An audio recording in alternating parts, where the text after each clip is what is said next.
Good evening. So tonight we're going to be going over the AgriStability program. I'm with the Nova Scotia Federation of Agriculture. My name is John Ricks. I'm their Director of Policy and Advocacy.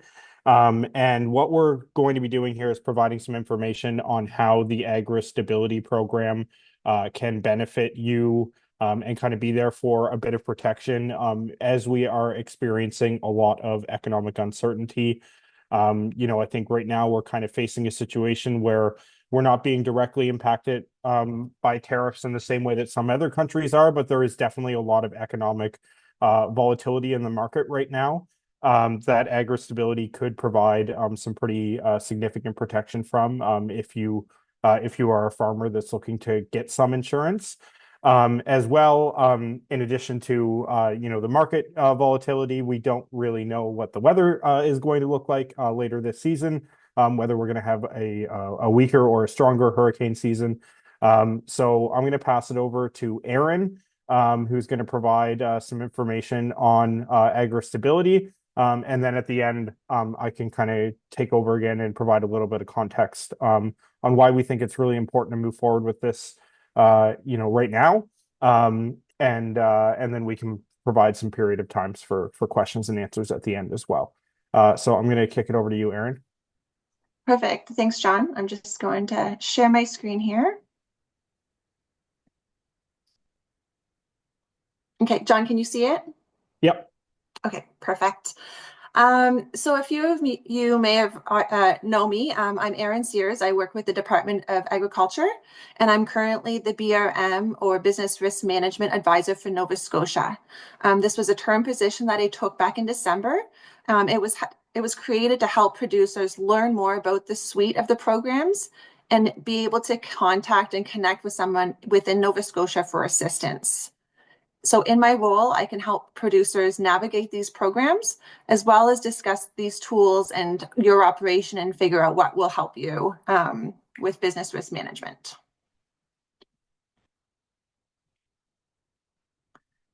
So business risk management, there are 4 main business risk management programs available to agriculture businesses nationally.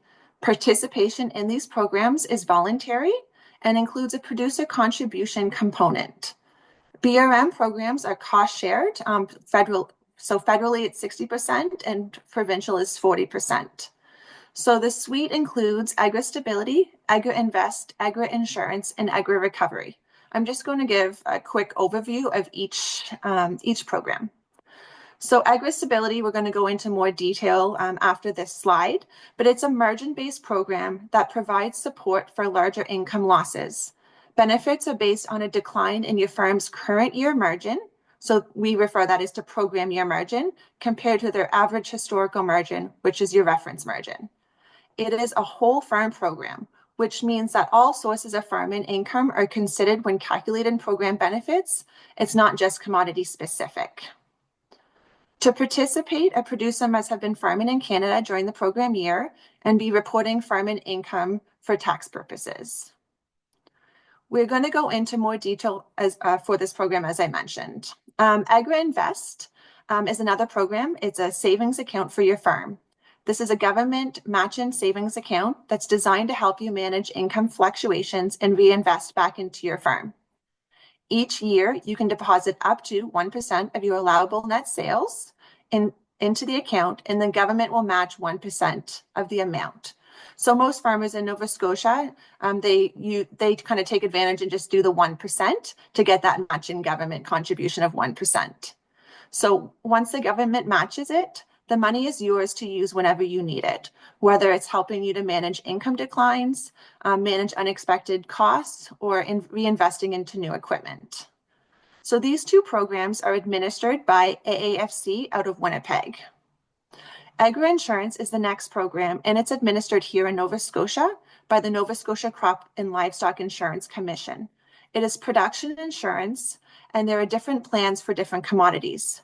So if you're interested in kind of that production insurance piece, you can go to Nova Scotia Click, so novascotiaclic.ca, or call myself and I can help navigate that program as well.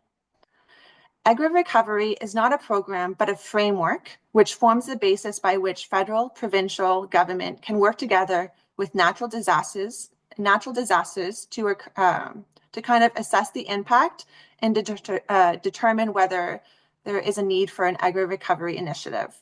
When there is a need, an initiative is put in place to provide targeted assistance to help with the extraordinary costs of the recovery. So with agri-recovery, it's really focuses on those extraordinary costs that producers have to take on to recover from that disaster. So these 4 main programs, they're designed to work together to help protect your operation.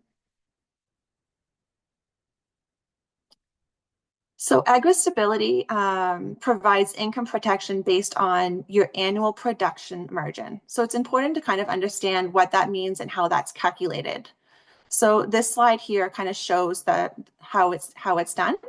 So a production margin is equal to your allowable income minus your allowable expenses.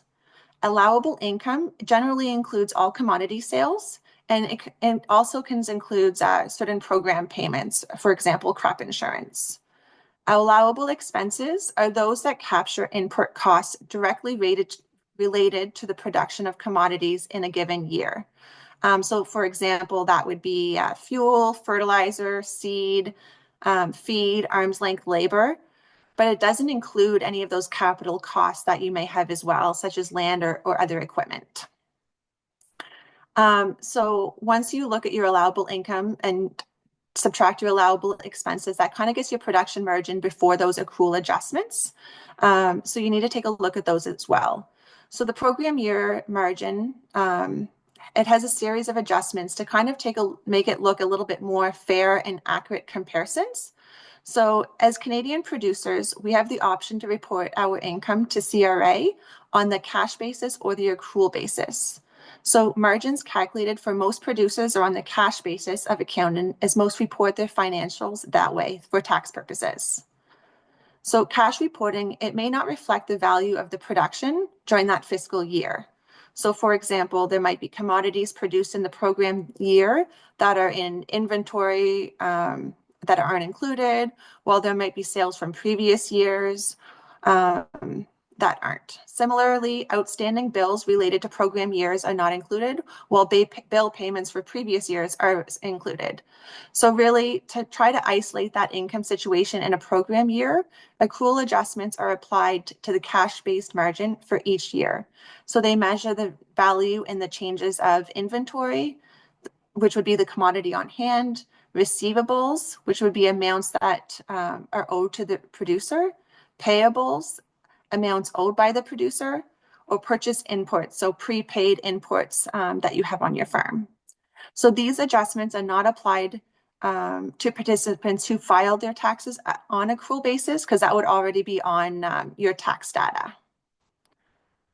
So the current production margin, which is considered the program year margin, is compared to an average historical production margin, which we refer to that as your reference margin, to determine if an income decline was taken in place and the amount of that decline. So with the reference margin, there's also a structure change adjustment that may apply, and I'll talk a little bit later on about that piece. So that kind of gives you that overview of that, how those production margin is calculated. So like I said, the production margin is looked at to your reference margin. So this here is kind of giving you an overview of how your reference margin is calculated. So the reference margin is calculated using an Olympic average. So it looks at your past 5 years or an average of the past 3 years if the producer doesn't have 5 years of farming history. So the Olympic average drops the high and they drops the lowest margin, and it averages out those 3 remaining years. If a producer has less than 3 years of history, the administration team creates the missing years using industry margin benchmarks. So both the program year and the reference margins are subject to a series of adjustments like I talked about in the last slide. And also that structural change that we can talk about. So as you can see here, this is the past 5 years of data. They dropped the low, they dropped the high, and evened out those 3 years. So in this example, your reference margin is $37,666.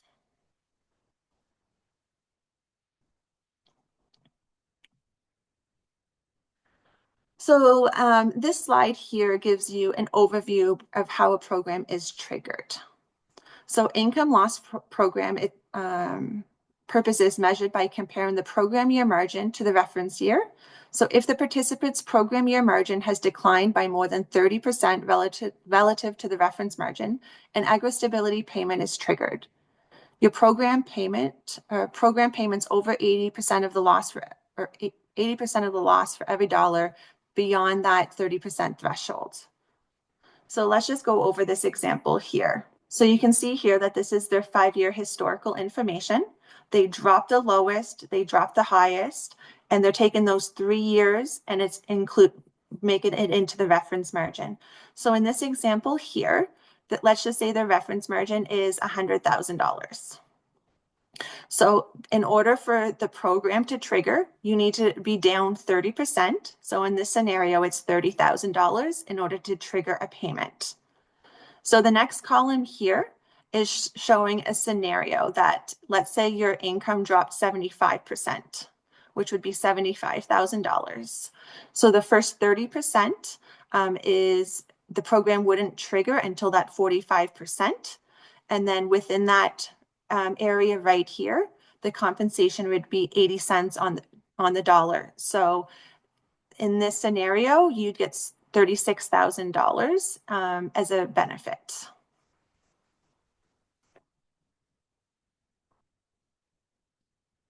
So with AgriStability, it gives you a broad coverage as there are many reasons why your production margins can change. So here's just a few that I've listed. So some of the reasons that your margin could decrease would be decreased income, increased expenses, decreased purchased inputs, decreased deferrals, increased accounts payables, decrease in inventory, and the opposite for would be for increasing your margins. So the tariff situation is constantly changing, and AAFC is in the process of reviewing the rules around tariffs and the effects of how the program will works. Currently, I'm not aware of any amendments to this program. Therefore, with the current program design, I just wanted to kind of go over what I see and how this program might be able to benefit you. So I can see with the tariffs that there is opportunity to kind of have those your income decrease, either resulted in price reductions or in lost sales because of tariffs. I can see that some producers are going to have increased expenses due to the tariffs and the effects that they have on the supplies that they're importing for their operation. Producers and other businesses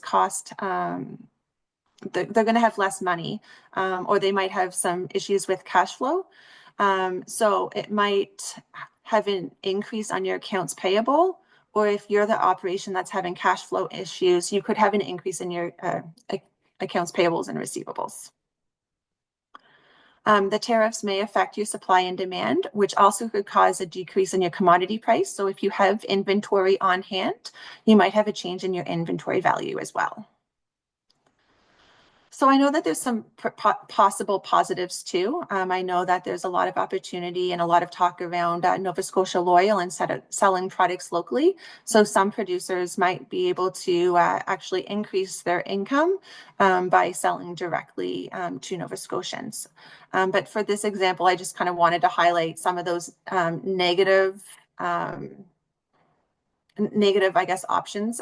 So because really we want to look here at if these decreases are applicable to your operation, how this program can help support you. So on my first slide, when we were talking about your margins, I had a little star here that talked about the structural change amendments. So from time to time, a farm and operation may change their size. So it could include expanding acres, reducing acres, producing a new commodity. There might be some change in ownership. So AgriStability uses a mathematical formula to adjust the reference margin up or down to reflect these changes. So in these changes, a structural change adjustment is applied to your reference margin to align the historical production to what your current production data is for that given year. So really, the reason that that structural change is there is to help the administrators kind of compare apples and apples to your firm. So you're not penalized for expanding in the current year or provide a larger benefit if you're downsizing in your operation. So the structure change process, it identifies changes to an operation's potential for profit by measuring productive capacity. So adjustments are calculated on every file, but are only applied to a structure change if there's a 10% difference in your participant's reference margin or $5,000.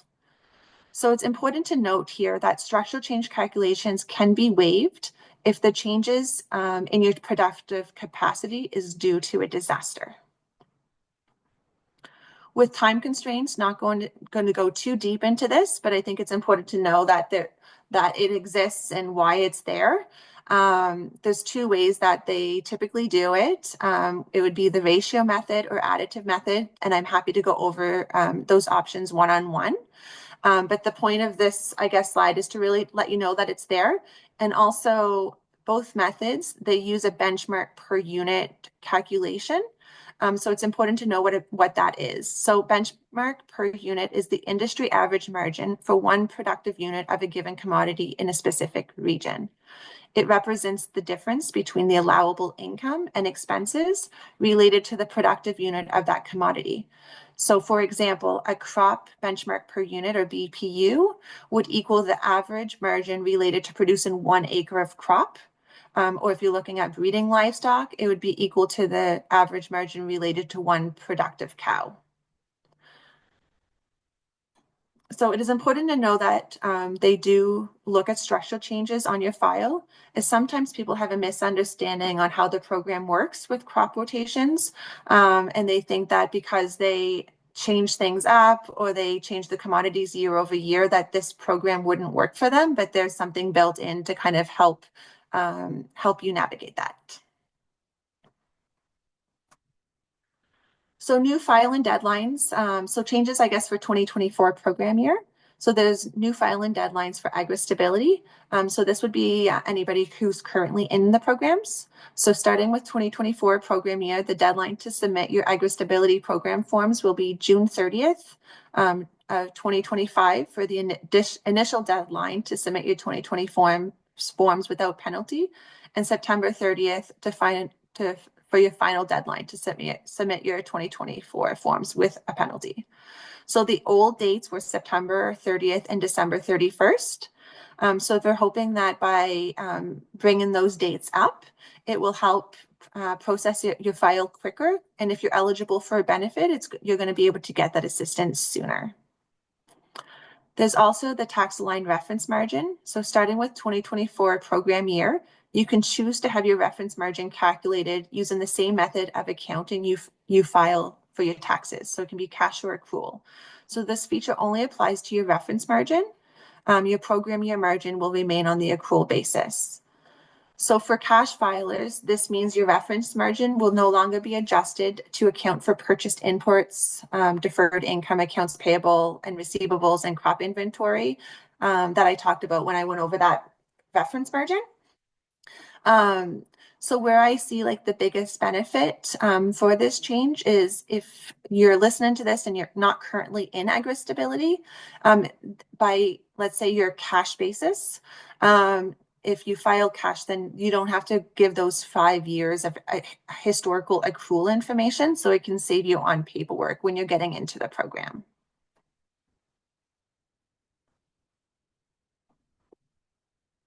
So many producers who have been following the news may have seen that there was an announcement March 22nd on proposed changes to AgriStability to help with the multiple challenges that producers are facing around tariffs, trade uncertainty, and other risks like animal diseases. So the proposed changes that were discussed were raising the compensation rate from 80% to the 90%.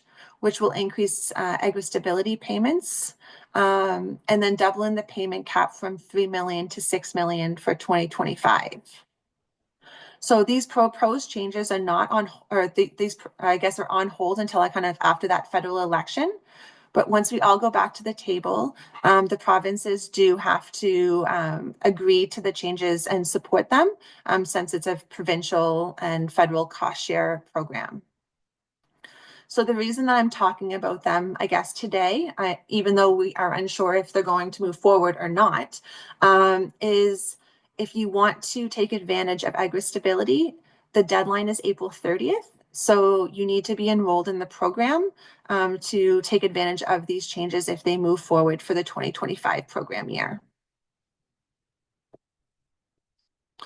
So I know that AgriStability has been known to be a little bit more complicated.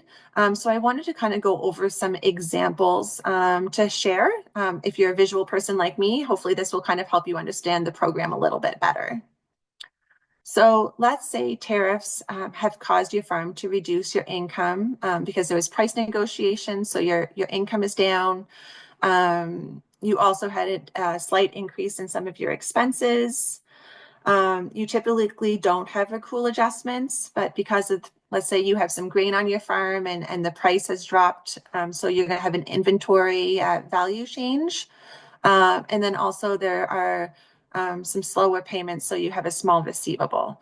So in this example here, your current production margin, so you have your allowable income, so those would be commodity sales of 150,000. Your allowable expenses are 100,000. So again, allowable expenses are to do with expenses that are related to producing that commodity. And that gets you your program year before your accrual adjustments, which would be the 50,000. So I said that there's going to be a crop inventory adjustment of negative 5,000. You have an accounts receivable of 7,000. So your production margin after your accrual adjustments is 52,000. So now that we have an idea of what your production margin looks like, we have to compare it to that reference margin data. So in this example, we're saying that your reference margin is 95,000. So in order for the program to trigger, your reference margin has to be reduced by 70%. So in this scenario, it would be 66,500. So you can see here that your program year margin of 52,000 is under that. So you would receive a benefit through this program. So there's a couple of scenarios down below. So your margin decline is 14,500. So currently it's 80 cents on the dollar. So your program benefit would be 11,600. If there are changes with that increase of the assistance to 90%, then that program payment would be looking at $13,050.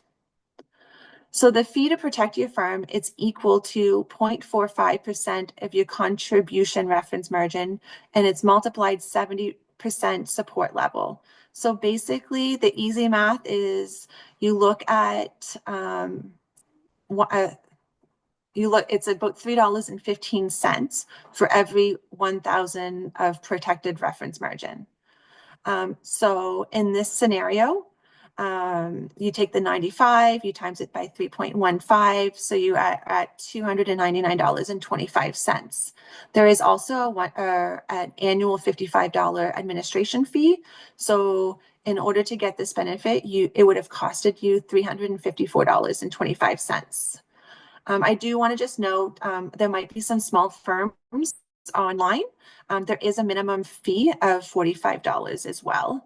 So if you are doing your math and that fee is under the $45, it would be the 45 plus the 55.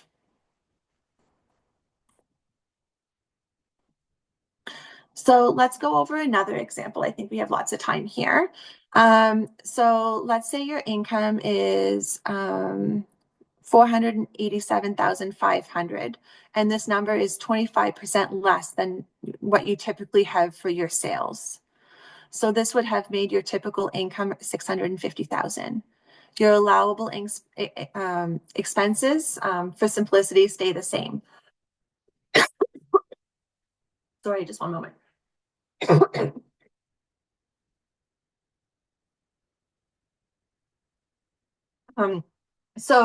Your allowable income is, I said right here, 487,500 for this production year.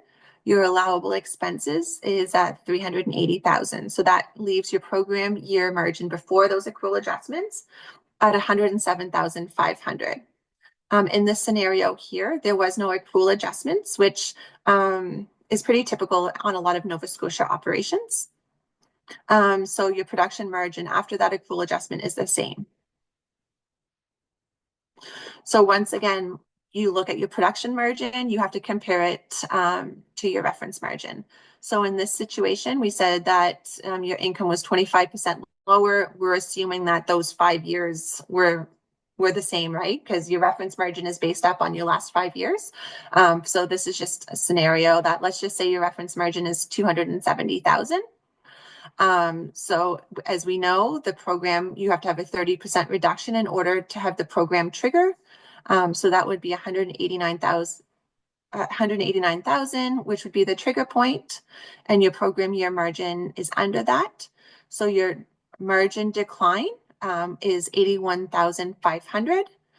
So right now the program is 80 cents on the dollar. So that would give you a benefit of 65,200. Or if they increased it to 90 cents on the dollar, you'd be looking at $73,350. So as you can see, this is a firm that has a higher reference margin and a program year margin. So you have more benefit or a higher level of support through this program. So with the higher level of support, you're going to have a little bit of a higher fee. So it's still the $315 for every 1,000 of protected reference margin. So in this situation, it would be around $850 plus your $55 annual fee. So $905.50 would be the cost in this scenario. So as mentioned, it is a lower cost insurance that gives you a wide level of protection for your operation. So steps to apply for your 2025 program year margin. So anybody who isn't interested or who isn't in it right now, you must enroll in the program by the deadline of April 30th, 2025. If you are currently in it, AAFC will automatically send you an enrollment notice. And if you're not, you have to complete a new and rejoin and participation information form. You can get those online or you can contact me and I can help you fill them out and get this started. Once you are enrolled, AAFC will send you an enrollment notice showing what your fee is. So after you're enrolled, you have to pay that fee. That fee needs to be paid by April 30th, or there's a date on the enrollment notice. So whichever one comes afterwards is what you'd have to follow. So once you're enrolled and pay your fee, that's all that you have to do for this current year. And then once you have finished your 2025 year, you have to complete your AgriStability forms. So when you're doing your taxes, the specific AgriStability Agri-Invest forms that need to be filled out. Like I said, they use the data for CRA. So you would fill those out and they need to be filled out before the deadline of June 30th is the initial deadline, and September 30th would be the deadline with the penalty.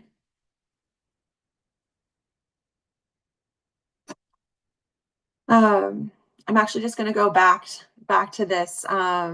So once all of those forms and stuff are filled out, AAFC would send you, it's called a COB, a calculation of benefit. And that kind of gives you that breakdown of those examples that we went over on how your file is calculated, as well as if you receive a benefit for that program year or not.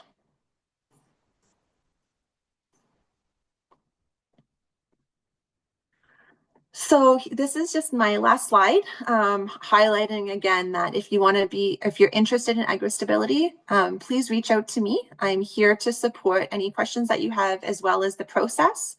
And if you are currently in AgriStability and have questions around it or need assistance, I'm also here to support that. So again, the deadline is April 30th, and my contact information is there. You can reach out to me by phone, email. You can also text me. And a part of the support, I will be stopping at the different regional offices for them in the month of April. I'll be at the Nepean office on April the 14th. I will be at the Antigonish office April 16th, and I'll be at the Kentville office on April 23rd. So if you would like to have a face-to-face appointment, I can put the can they see sorry, Catherine, can they see the chat? Or, okay, I'll put it in the chat if you guys want to click on that link for a face-to-face appointment. Or if those dates don't work, you can reach out to me and we can do a virtual meeting as well. Thank you. Thank you, Erin. We do have one question in the chat. You did touch on this a little bit, but do we have to apply to AgriStability every year? Yeah, so the first year you do, once you're in AgriStability, AAFC will automatically send you out an enrollment notice with that fee calculation. So since they don't know what your reference margin is based on like the previous year to figure out that fee, because they don't know what that production looks like for the upcoming year. So they'll send you that information out automatically.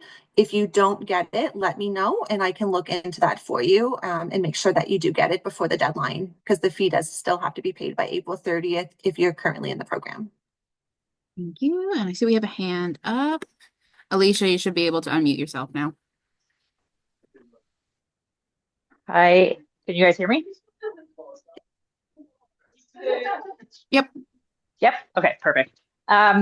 Sorry, I'm just kind of traveling, so I'm not really able to just chat in the chat. Quick question, Erin. First of all, thank you for putting this on.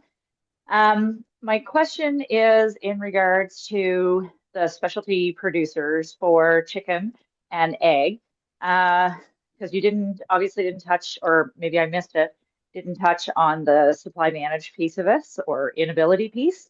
Can you just touch on that as to whether or not those small scale producers are they eligible, or are they considered quota holders and ineligible due to supply management?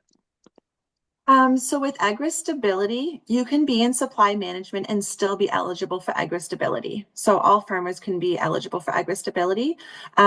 Where supply managed commodity sales are not eligible is through AgriInvest. So with AgriInvest, that producer savings account. Yeah. So when they do those calculations, it's 1% of your allowable net sales. So when they do those calculations for allowable net sales, anything that's supply managed is not allowed through that program.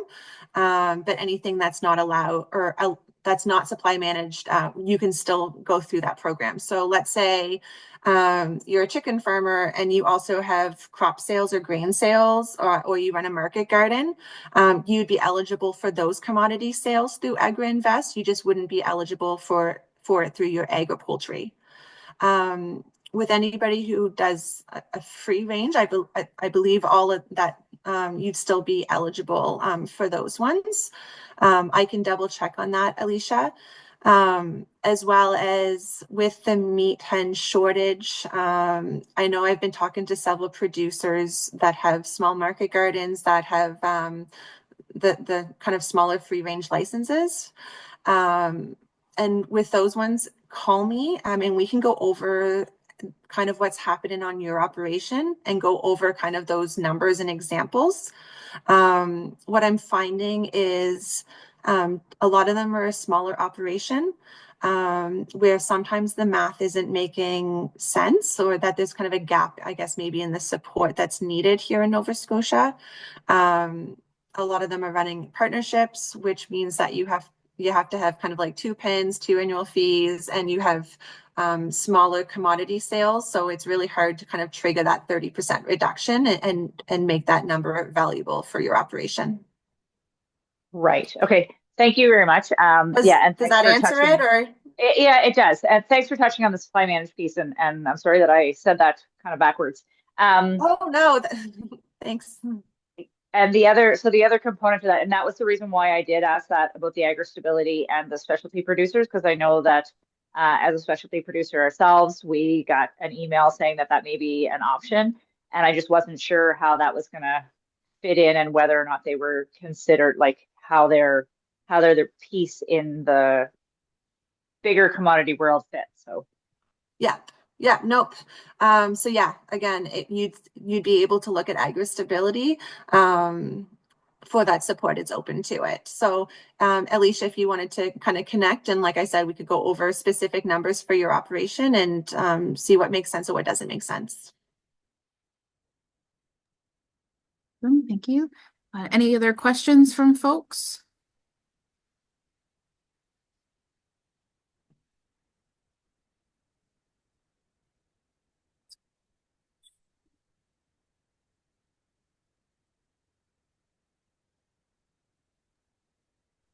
Catherine, if we don't have another question right now, I think I'll close things out. And I think what I'd like to share with everyone on the line here and anyone who's going to be watching it later on is that we understand that there are a lot of producer concerns with the business risk management programs kind of as they exist and as they fit for Nova Scotia farms. That's something that we hear. We hear feedback on that, and that's something that we take very seriously.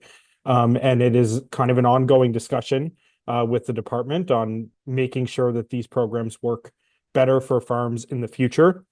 That being said, with the kind of economic uncertainty and the volatility right now and the unpredictable situation with tariffs, I firmly believe that enrolling in AgriStability will give you a peace of mind in these times. And that's why we wanted to bring Aaron on here to talk about it and kind of provide some education on the benefits of enrolling in the program, because it's hard to predict what's going to happen next in the scenario that we're in, and I do genuinely believe that you're going to have a peace of mind. You're going to be in a better position if things don't go well as we kind of venture forth with this tariff situation. So I just thought I would say that that's why we thought we would put this on. And if you do have any questions, please reach out to the Federation or to Aaron.